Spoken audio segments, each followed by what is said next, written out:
మహాశివ పురాణం రుద్ర సంహిత యుద్ధఖండం. నువ్వు ఉపాయశాలివి కనుక ఏదో ఒక ఉపాయాన్ని ఆలోచించి మమ్ములను ఈ కష్టాల నుండి తప్పించు. ఆ దైత్యుని మట్టుపెట్టే మార్గం కూడా ఆలోచించు అని దీనంగా ప్రార్థించారు. నారదుడు వేలుపుల నోరడించి రాక్షసుని కొలువుకూటానికి వెళ్లాడు.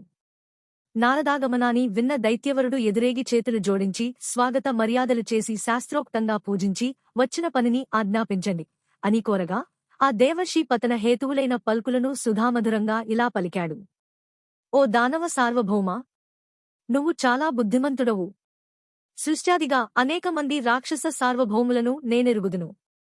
కాని వారెవరు బాహుపరాక్రమంలోగాని బుద్ధిబలంలోగాని నీకు సాటిరారు. సాక్షాత్తు లక్ష్మీనారాయణులను నీ ఇంట్లో లేగదుడల్లా కట్టేసుకున్నావు. ఇక నీకు లేనిదేముంది చెప్పు. చెరువు నీళ్లలో ప్రతిబింబించిన చంద్రుని వలె అంత వైకుంఠం వచ్చి నీ సదనంలో ఒదిగిపోయింది. ఔరా! అసలింతకు వచ్చిన పనేమిటంటే చెబుతాను విను.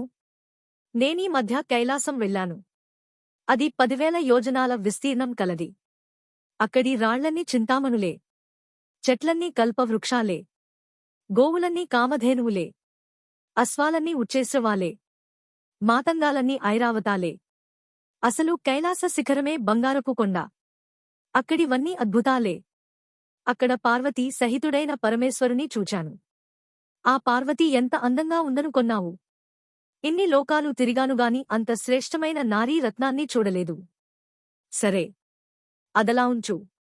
ఆవిడ అందంతో మనకేం పని? ఆ కైలాసాన్ని చూచాక నాకు మనసులో ఒక సందేహం కలిగింది.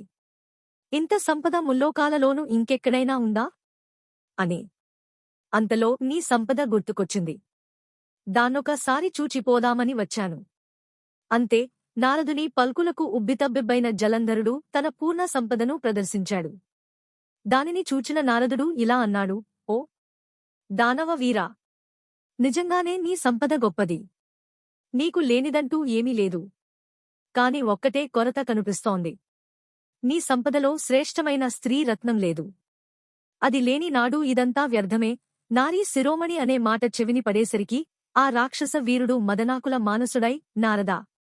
అట్టి స్త్రీ రత్నం నాకెక్కడ దొరుకుతుంది అన్నాడు వెంటనే. తన పాచికపారినందుకు పరమానంద భరితుడైన నారదుడు పార్వతీదేవి సౌందర్యాన్ని వర్ణించి చెప్పి, జలంధరా! ఏ యువతి లావణ్యాంబుధిలో మునిగి పితామహుడు సైతం తన ధైర్యాన్ని కోల్పోయాడో అట్టి చంద్రముఖి నీ ఆధీనంలో ఉంటే నీ సంపద శోభిస్తుంది అని పలికి దూది రాశిలో నిప్పు రవ్వ వేసినట్లు అంటించి అంతర్ధానమయ్యాడు. నాడు మొదలుగా జలంధరుడు పార్వతీదేవి సౌందర్యాన్నే భావన చేస్తూ కామజ్వర పీడితుడయ్యాడు. జాగ్రత్స్వప్న సుషుప్త్యవస్థలయందు ఆమె లావణ్యాన్నే తలపోస్తూ బుద్ధి నశించి మోహవసుడై మూర్ఛ ఉన్మాదస్థితులను గడిచి మృత్యు ముఖానికి చేరుకున్నాడు.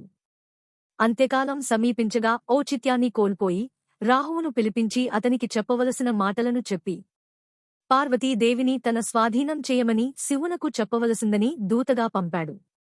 రాహువు తల ఎగరేసుకొంటూ కైలాసానికి చేరుకుని మృత్యుంజయుని సభాభవనంలోనికి నందీశ్వరుని ఆజ్ఞచే ప్రవేశించాడు. ఎదురుగా చంద్రశేఖరుడు, భుజగభూషణుడు, మహాకాలుడు అయిన మహాదేవుని దర్శించి నమస్కరించి భయభక్తులతో దూతకార్యాన్ని అనుసరించి ఇలా అన్నాడు. ఓ వృషభధ్వజ! శంకర! పరమేశ్వర! దైత్య పన్నగేంద్ర సేవితుడు, త్రిలోకాధిపతి అయిన జలంధరుని దూతను నేను. బలవంతుడు, దేవతలకు మృత్యువుతో సమానమైనవాడు, గొప్ప దివ్య ప్రభావము కలవాడు, సృష్టిలోని సర్వశ్రేష్ఠ వస్తువులకు అధిపతి, రాక్షస సమ్రాట్టు అగు ఆ జలంధరుని ఆజ్ఞను నా ముఖతః విని ఆపై తమకు తోచినట్లు చేయండి. నిత్యం శ్మశానంలో ఉండేవాడవు, కపాలాన్ని చేత ధరించిన వాడవు, ఎముకల మాలను వేసుకున్న వాడవు, దిగంబరుడు అగు నీకు సర్వమంగళ అయిన ఈ హిమగిరి రాజతనయ ఎలా భార్య అయింది? తన రాజ్యంలోని శ్రేష్టమైన వస్తువులన్నీ రాజుకే చెందుతాయని కదా రాజనీతి. ముల్లోకాలకు అధిపతిని నేనే. కనుక ఈ లావణ్యనిధి అయిన పార్వతీ నాకే చెందుతుంది. ఇంద్రుని ఐరావతం, ఉచ్చేశ్రవం, కల్పవృక్షం, కామధేనువు ఇవన్నీ నా పెరట్లో ఉన్నాయి. హంసలు పూంచిన బ్రహ్మగారి విమానం నా ఇంటి ముందెప్పుడూ సిద్ధంగా ఉంటుంది. కుబేరుని నవనిధులను లాక్కొని నా ఇంట్లో పాతిపెట్టాను. ఒకటేమిటి? అమరుల అష్టదిక్పాలకుల వైభవశ్రీ అంతా నా అధీనంలో ఉంది. ప్రజలు రాజుకు సుఖాన్ని కలిగించాలిగదా. ఇంకా చెబుతూనే ఉన్నాడు రాహువు. రాహువు మాటలను వింటున్న ఫాలక్షుడు కనుబొమ్మలను చిట్లించాడు. వెంటనే భ్రూమధ్య నుండి రౌద్రుడు, సింహం వంటి నోరు కలవాడు, నిప్పులు కక్కు కన్నులు గలవాడు, పైకి లేచి నిలబడిన శిరోజములు కలవాడు, ఎత్తైన దేహం, పొడవైన బాహువులు, తాటి చెట్ల వంటి కాళ్లు కలవాడు, శుష్కించిన దేహం కలవాడు అగు పురుషుడు పుట్టి వెంటనే రాహువు వైపు పరుగెత్తి పట్టుకుని మృంగబోయాడు. వెంటనే రాహువు భయకంపితుడై శంకరుని శరణు వేడి, శంభో! బ్రాహ్మణుడనైన నన్ను నీ కళ్లముందే చంపేస్తున్నాడు. బ్రహ్మహత్యా పాపం నీకు చుట్టుకోకుండా నన్ను రక్షించు అని ప్రార్థించాడు. వెంటనే భక్తవత్సలుడైన శంభుడు తన కింకరునితో, ఓ గణశ్రేష్ఠా! బ్రాహ్మణుడు దూత, శరణార్థి అయిన ఈ రాహువును శిక్షించకు, విడిచిపెట్టు అని ఆజ్ఞాపించగానే స్వర్భానుని ఆకాశంలో స్వేచ్ఛగా వదిలేశాడు. వచ్చిన దారినే వెళ్లాడు రాహువు. కింకిరుడంత శంకరుని సమీపించి, శంభో! కరుణానిధి! నేను ఆకలితో మలమల మాడిపోతున్నాను. నువ్వు దొరికిన ఆహారాన్ని విడిచిపెట్టమన్నావు. నాకు ఆహారాన్ని చూపించు అని దీనంగా ప్రార్థించాడు. దానికి శంకరుడు, అంత ఆకలిగా ఉంటే నీ కాళ్లు చేతుల మాంసాన్ని నువ్వే తిను అని ఆజ్ఞాపించగా వాడలాగే చేశాడు. వాడికిక శిరస్సు ఒక్కటే మిగిలింది. వాడు చేసిన భయంకర కర్మను చూచిన కపాలి విస్మితుడై, ఓ మహాగణ! నా ఆజ్ఞను వెంటనే చక్కగా పాలించిన నువ్వు ధన్యుడవు. సర్వదా నా కుమారుడవు. మహాగణుడవు. మహావీరుడవు. మహాబలుడవు. దుష్టులందరికీ భయాన్ని కలిగించే నువ్వు ఈపైన కీర్తిముఖుడు అనే పేరుతో నా ద్వారం వద్ద ద్వారపాలకునిగా ఉండు. నన్ను పూజించటానికి వచ్చిన భక్తులందరూ ముందు నిన్ను పూజిస్తారు అని వరమిచ్చాడు. నాటినుండి కీర్తిముఖుడు దేవదేవుని ద్వారం వద్దనే ఉంటున్నాడు. అతనిని పూజించకుండా మహాదేవుని పూజిస్తే ఆ పూజ వ్యర్థం. కీర్తిముఖునిచే విడువబడిన రాహు ఆభీరదేశాన్ని చేరి జాతి బాహ్యుడై చచ్చి బ్రతికినట్లు సంతోషించి మెల్లగా జలంధర నగరానికి చేరుకుని తన ప్రభువు సన్నిధిని జరిగినదంతా మనవి చేశాడు. వెంటనే జలంధరుడు అత్యుగ్రుడై రాక్షస సైన్యాలను సమీకరించి యుద్ధ సరంభంతో శంభుని మీదికి దండు నడిపాడు. అతని ముందు అసుర గురువైన శుక్రుడు తెగిన తలతో రాహువు నడిచారు. మూడబోయే కీడుకు నీడలో అనునట్లుగా గొప్ప ఉపద్రవాన్ని సూచించే అపశకునాలు అధికంగా తోచాయి. రథవేగానికి రాక్షసేంద్రుడు తూలగా మణిమకుటం నేలపై పడింది. ధర కంపించింది. ధ్వజంపై గ్రద్దలాడాయి. ఎదురుగా వచ్చి మోరలెత్తి కుక్కలు మురిగాయి. దానవేంద్రుని యుద్ధ సన్నాహాన్ని విన్న పురందరాది దేవతలు పురుషోత్తమునితో కూడి ఉమాపతిని సమీపించి ఇలా స్తుతించారు. ఓ దేవదేవా! మహాదేవా! నీకు నమస్కారం. శరణు పొందిన మమ్ములను రక్షించు. జలంధరుడు సృష్టించిన ఉపద్రవాలు నీవెరుగనివి కావు. నువ్వు పూర్వం మా రక్షణ కొరకు నారాయణుని సృష్టించావు. అతడీ రోజున రక్షింప అసమర్థుడు. అంతేకాదు లక్ష్మీ సహితుడే రక్కసుని ఇంట్లో బందీ అయ్యాడు.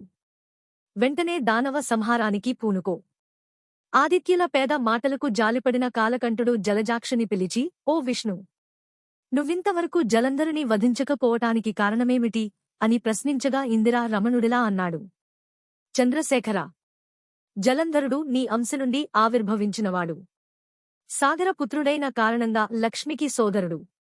ఈ రెండు కారణాల వలన నేనతనిని హతమార్చలేదు. మరొక్క మాట నీ చేతిలో తక్క ఇతరుల చేతిలో అతనికి మరణం లేదు. కనుక వాని సంహారానికి నువ్వే ఉద్యమించు. హరి పల్కులకు సరే అని అభయమిచ్చి పంపించాడు శంభుడు. ఇంతలో రక్కసి ఖేడుదండుతో కూడి దుమ్ము రేపుకొంటూ కైలాసాన్ని ముట్టడించి శంఖాన్ని పూరించి కేసరిలా గర్జించాడు.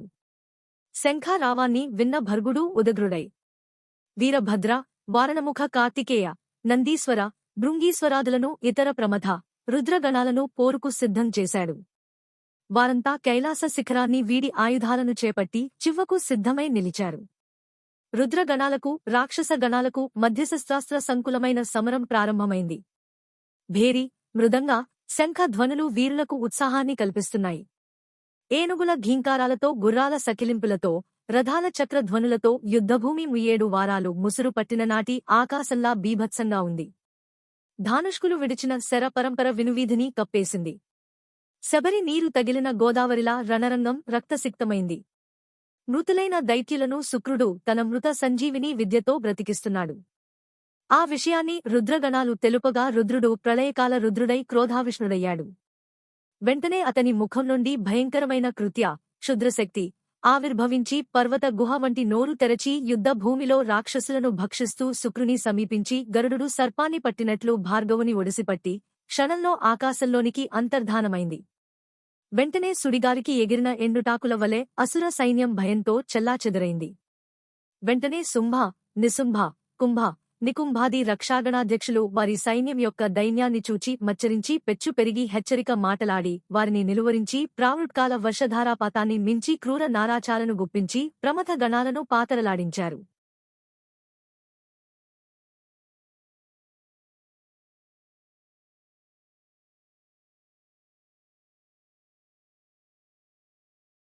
తరువాత ఏం జరుగుతుంది అనేది నెక్స్ట్ వీడియోలో చూద్దాం. విద్యేశ్వర సంహిత, రుద్ర సంహితలోని సృష్టి ఖండం, సతీ ఖండం, పార్వతీ ఖండం PDF ఫైల్ లింకు కింద డిస్క్రిప్షన్లో ఉంది. మా వీడియో మీకు నచ్చినట్టు అయితే లైక్ చేయండి, షేర్ చేయండి. ముఖ్యంగా సబ్స్క్రైబ్ చేసుకోవడం మరచిపోకండి. మీ సలహాలు సూచనలు ఏమైనా ఉంటే కామెంట్ చేయండి. సోషల్ మీడియాలో ఫాలో అవ్వండి.